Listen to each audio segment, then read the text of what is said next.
아멘. 이 시편 기자의 고백을 들으시는데 뭔가 어디서 본 듯한 이미지가 떠오르지 않으세요? 뭔가 본 듯한 이미지가 안 떠오르시나요? 안진뱅이 안 떠오르세요? 저는 이 말씀을 보는데요. 아, 안진뱅이야. 이 말씀 딱 안진뱅이야. 베드로와 요한이 온 땅이여 하면서 안진뱅이에게 선포를 했고 즐거이 부르자 기쁨으로 여호와를 섬기며 노래하고 하나님 앞에 나아가자. 이 안진뱅이 나 못 나갔는데 나아가자 했더니 어떻게 해요? 안진뱅이가 그들과 함께 나아가자라고 하잖아요. 나아갈지어다. 혼자라는 표현도 있지만 너 이제 그렇게 해라는 표현도 있지만 아니다. 이제 우리 여러분 이 땅에 모든 존재하는 그리스도인들은 하나님을 한 마음으로 노래하게 되어 있습니다.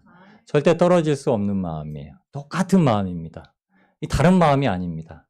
같은 마음이에요. 사랑하고 기뻐하고 감사하고 기도하고 그 마음으로 나아갑니다. 함께 나아가는 거예요. 근데 그것을 위해서 온 땅에 선포하는 겁니다. 만민을 구원하시려고 예수님께서 오셨다는 그 만민이 구원받는다는 얘기가 아니라 만민을 대상으로 누구에게라도 하나님의 그 복음은 선포되어져야만 하고 그 복음이 마음에 지는 자들은 똑같은 모습과 똑같은 마음과 똑같은 감격과 똑같은 기쁨으로 나온다는 겁니다. 여호와가 우리 하나님이신 줄 너희는 알지어다. 안진뱅이 몰랐습니까? 안진뱅이 알았습니다. 하나님이 얼마나 신실하고 성실하시고 대대에 그 영향력을 미치시는 분이십니까? 하나님은 만물을 창조하셨고 예수님께서 하나님의 재창조의 역사로 우리를 구원하시기 위해서 육신의 연약함마저도 구원하시는 모습을 보여주셨고 근데 안진뱅이는 그 기회를 얻지 못했고 그에겐 소망이 없었고 그러나 예수님께 그 은혜를 받은 성령이 충만했던 120문도 안에 포함되어 있던 그 2명의 제자가 친히 성령님의 보내심으로 말미암아 그에게 가서 선포되어진 이름 우리 주 예수 그리스도의 이름, 내 주 예수 그리스도의 이름이라고 나의 주라고 표현하지도 않습니다. 나사렛, 너희는 다 알지 않느냐? 나사렛에선 선한 것이 날 수 없다. 그렇게 말했던 사람들.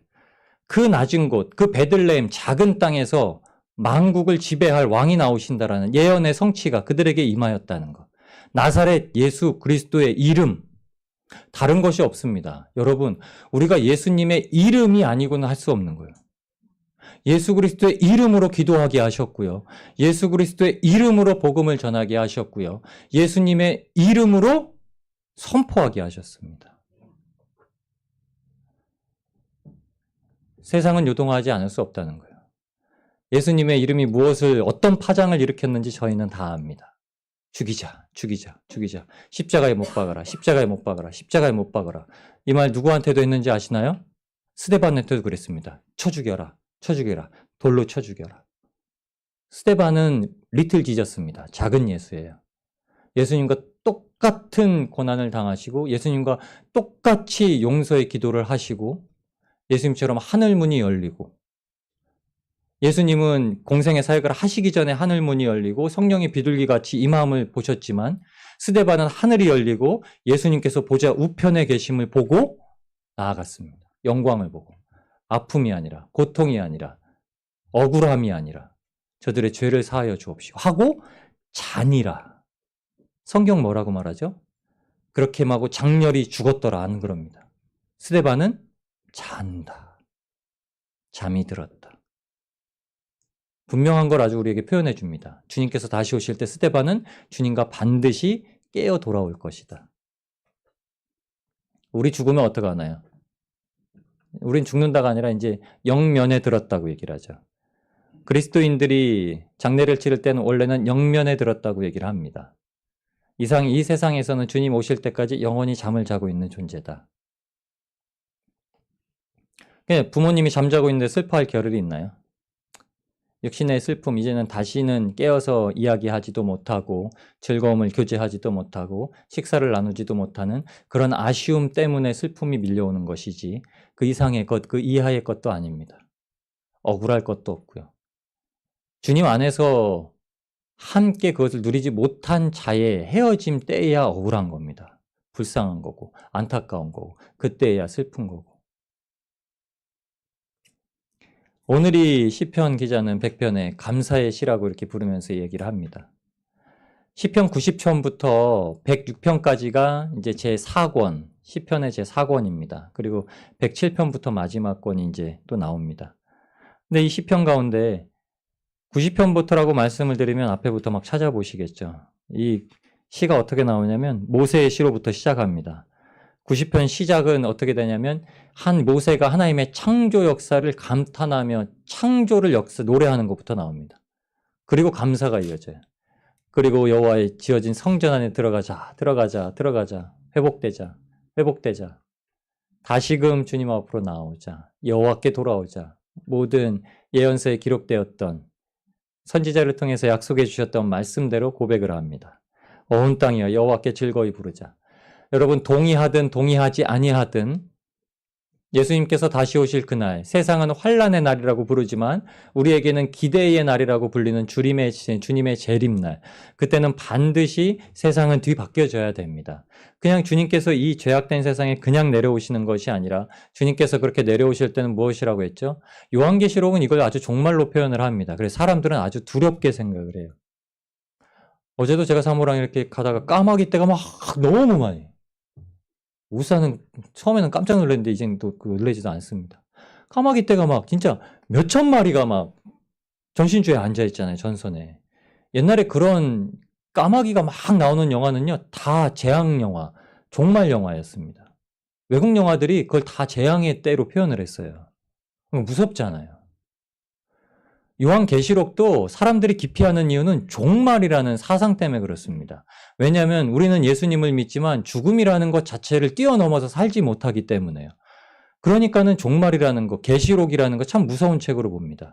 그래서 계시록을 아예 폐해버리는 교회들도 있어요. 계시록은 안 합니다. 계시록만 하는 데도 있어요. 둘 다 문제예요. 계시록만 하는 데도 문제고 계시록을 안 하는 데도 문제예요. 계시록은 계시록입니다. 종교개혁가 중에 존 칼빈은 요한계시록에 대한 주해만 안 했습니다. 요한계시록에 대해서는 자기에게 하나님께서 응답을 주지 않으셨고 깨달음을 안 주셨다는 거예요. 내가 깨닫지 못한 건 덮어둔다 하고 억지로 풀지 아니하고 덮어뒀습니다.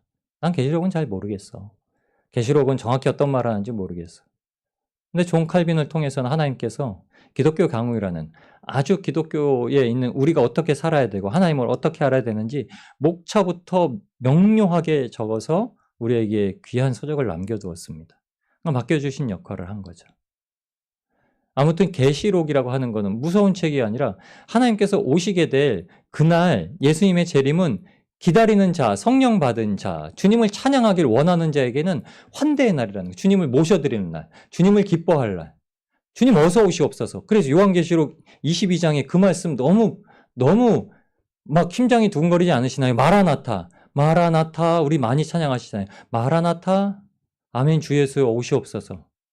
모든 사도들이 그때로부터 지금까지 그걸 항상 외쳤습니다. 마라나타, 주님 언제 오십니까? 주님의 말씀대로 수행하고 살고 있지만 주님 만나는 그 복은 우리는 언제 누릴 수 있습니까?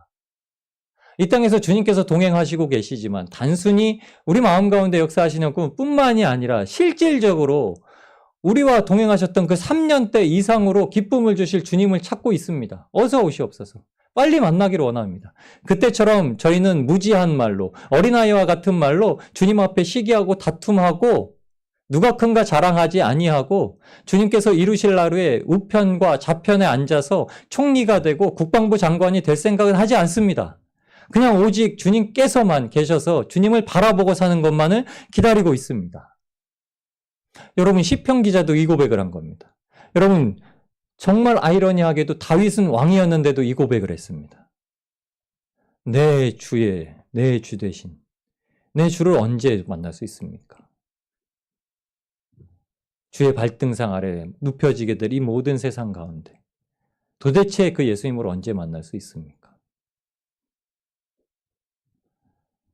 그 소망을 생각하면은 이 시편 기자가 얼마나 기뻐하고 감사했는지 모릅니다. 기쁨으로 여호와를 섬기며 노래하면서 그 앞에 나아갈지어다. 이 안진뱅 이름도 없는 사람, 이름도 안 적어놔요. 이름에 집중할까 봐요. 여러분 성경에다가 이름을 내면요, 그 이름 가지고 사람들이 아주 숭배하고 추앙하는데 모든 혈안이 돼 있었습니다. 성 베드로 이렇게 얘기해요. 성인 베드로, 성 바울, 성인 바울, 성 요한, 성인 요한, 성 베드로 성당이 있고요. 성 요한 성당이 있고요. 성 바울 성당이 있습니다. 교회는 그 이름 안 붙여요. 바울 교회, 베드로 교회, 요한 교회 이렇게 안 붙입니다. 교회는 하나님을 어떻게 지칭할까? 하나님께서 계신 성소임을 어떻게 표현할까라는 이름으로 붙입니다. 그런데 카톨릭은 그렇지 않아요. 추앙합니다.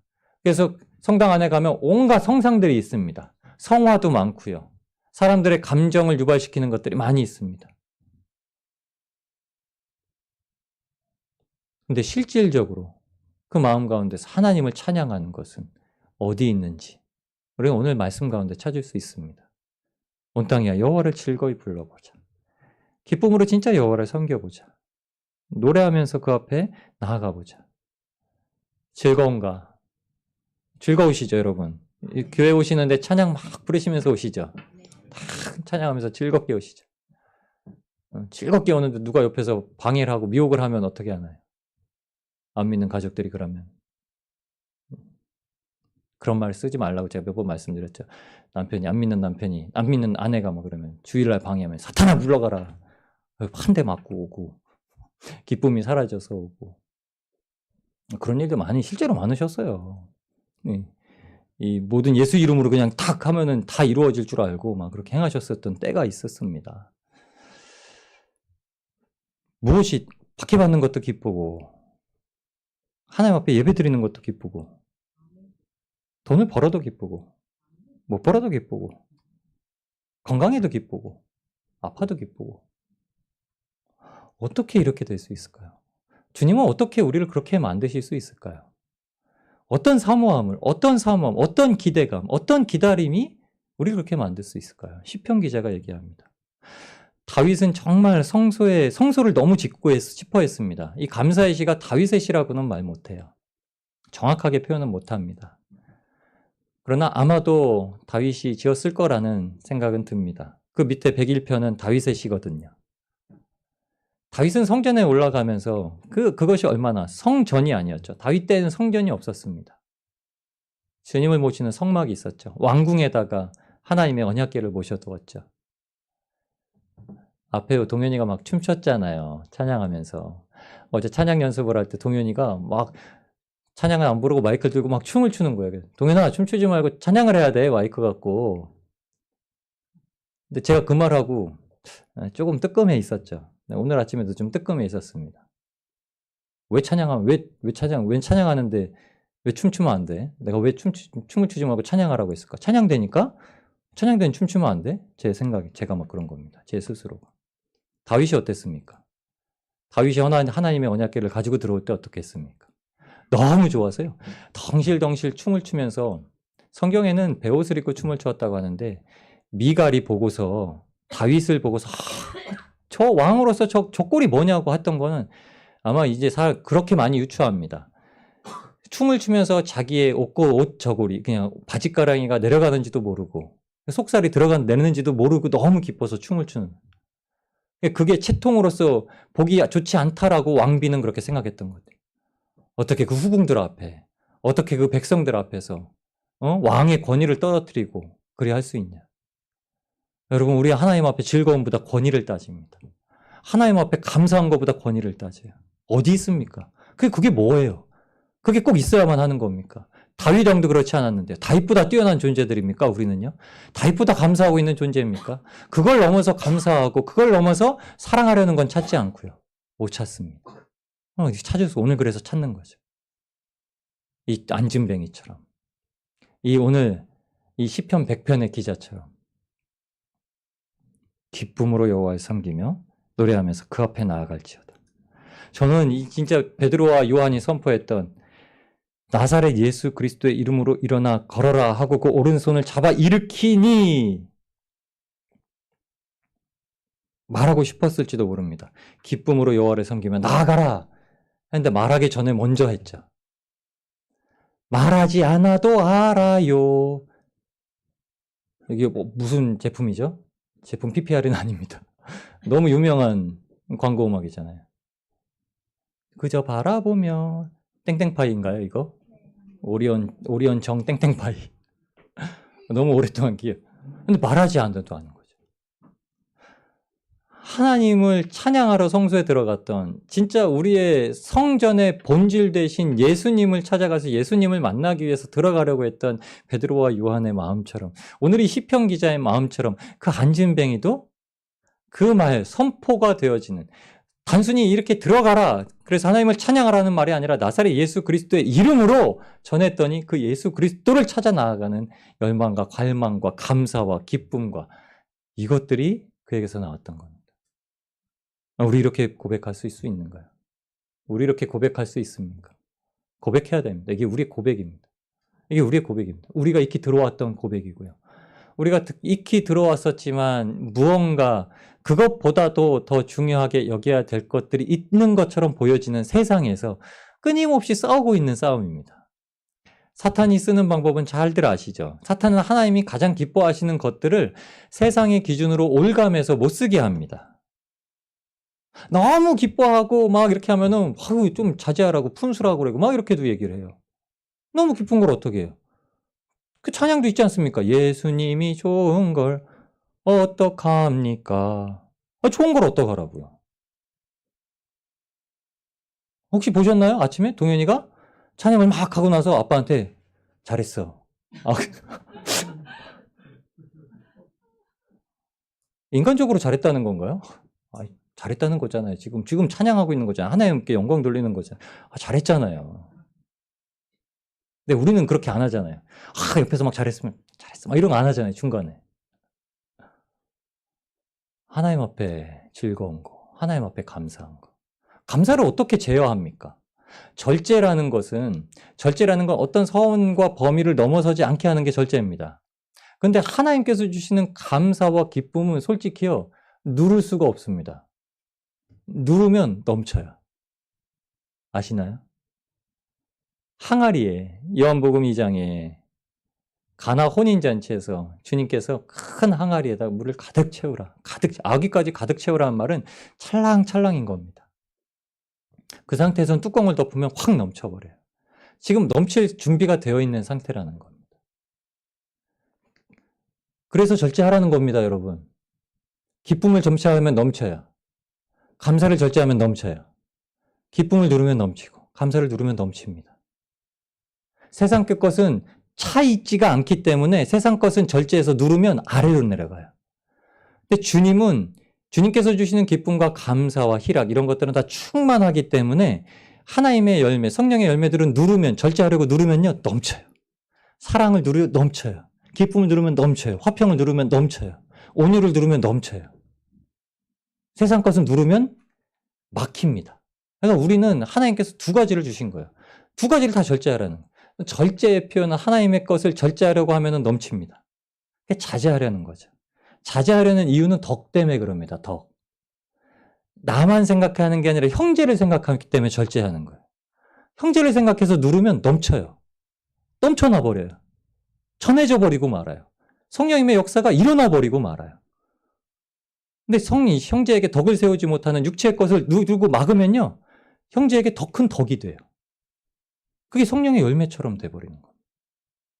그게 성령의 열매도 눌러야 되고 육체의 열매도 눌러야 됩니다. 하나 넘치게 만들어야 되고요. 하나는 일어나지 못하게 만들어야 됩니다. 그때 우리가 알게 되는 한 가지가 있죠. 여호와가 어떤 분이신가. 5절 3절 5절에 말씀하는 겁니다. 여호와는 우리를 지으시니요. 그거를 알아라는 겁니다. 아버지 어머니를 통해서 우리가 태어났지만 하나님께서 우리의 아버지, 하나님께서 우리의 어머니, 하나님께서 우리의 창조주이시라는 거죠. 하나님의 호흡이 있지 않고는 그래서 살아갈 수 없는 존재가 되었다는 거죠. 우리의 아버지, 우리의 아비, 어미는 우리를 버리고 육신의 때를 마치고 나서는 우리를 떠나가지만 하나님은 절대 그러지 않으십니다. 그걸 반드시 알아야 된다고 세상에 얘기해야 된다고. 그것이 기쁨이며 그것이 감사며 그것이 하나님의 역사와 그리스도로 나오게 만들 수 있는 방편이라고 얘기하는 겁니다. 우리를 지으신 자요. 우리는 그의 것이니 그의 백성이고 그의 기르시는 양이니라. 우리는 다 주님의 양이라는 거죠. 양이 꼴을 찾아서 양은 목동이 없이는 다니지 않습니다. 이스라엘 백성을 통해서 우리에게 알려주시는 것도 양은 항상 목자가 꼴로 이끌어 간다는 거예요. 예수님께서 반드시 우리를 주의 지팡이와 막대기로 이끌어 가신다는 겁니다. 푸른 초장으로 이끌어 가시고요. 쉴만한 물가로 이끌어 가신다는 겁니다. 기뻐하고 감사할 수 있는 형편을 다 내주신다고 말씀하시는 거죠. 그래서 무엇을 하라 하시냐? 그 궁극적인 목적을 위해서 다 이렇게 하신다는 겁니다. 다 이렇게 해요. 마침내 안진뱅이가 찬송을 하게 된 것처럼 오늘 시편 기자도 이렇게 얘기합니다. 감사함으로 그 문에 들어가서 찬송해라. 4절 말씀이에요. 감사함으로. 그 문을 밟고 들어설 때 뭐부터 하라고요? 감사함으로. 감사합니다. 이 문을 넘어갈 수 없었던, 예수님께서 열어놓으신 그 상길을 넘어갈 수 없었던 존재가 십자가로 말미암아 그 상길로 넘어갔고, 그곳에 들어가서 찬송하고, 그 궁정, 주의 궁정에서 한 날이 세상에서 첫날보다 좋다고 말했던 그 궁정에 들어가서 하나님께 감사하며 그 이름을 마침내 송축해라. 영광을 올려라. 그러니까 5절 말씀에 그러면서 말씀하시죠. 여호와는 선하시니, 여호와는 신실하시니, 여호와는 영원하시니. 한번 우리에게 뜻을 돌이킨, 우리를 찬양하게 만드신, 우리를 기뻐하게 만드신, 우리를 감사하게 만드신 하나님의 그 인도하심은 대대로부터 우리의 마음이 정해진 그 순간부터 영원토록 이어질 것이니 우리에게 날마다 오라 손짓하십니다. 날마다 들어와라. 성전엔 때를 잇는 것이 아니, 때가 있는 것이 아니, 날마다 들어와라. 베드로가 그래서 사도행전 10장에 보면은 고넬료에게 나아가는 사건 가운데 이러자. 그 때가 되매 시간이 되어서, 기도 시간이 되어서 무드쟁이 시몬의 집 옥상에 올라가서 기도를 합니다. 사역지로 나아갔기 때문에 성전에 못 올라갔거든요. 근데 시간을 기억하자. 습관에 따라서요. 여러분, 그건 습관이 아닙니다. 여러분, 하나님께서, 예수님께서 시간을 지켜라, 장소를 지켜라라는 습관을 주신 게 아니라요. 베드로가 성령에 이끌려서 환상을 보기 위해서 올라간 겁니다. 하나님 항상 말씀을 주시기 위해서 부르시는 거죠. 말씀을 주시기 위해서 기도의 자리, 말씀을 주시기 위해서 말씀의 자리. 오직 그리스도인은 말씀과 기도로 거룩해진다라고 하셨던 약속의 말씀처럼 저 여러분에게도 하나님이 그 기쁨과 감사를 날마다 영원토록 누리게 하실 줄 믿습니다.